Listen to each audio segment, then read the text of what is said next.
enrich your vocabulary.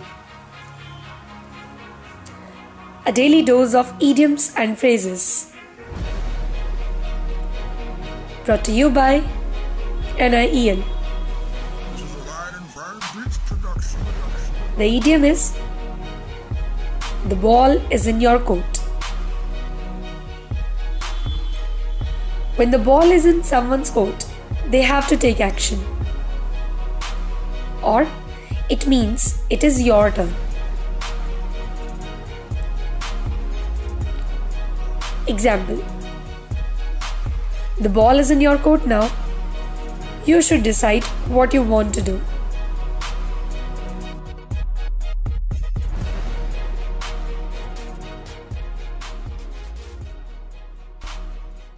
Americans love sports: football, basketball, baseball, and tennis. So sometimes American English uses sports to describe something. Now the ball is in your court. But what exactly are they talking about? Hey, I heard that Sam asked you to go to dinner with him. Are you going to go? He's so cute. I don't know.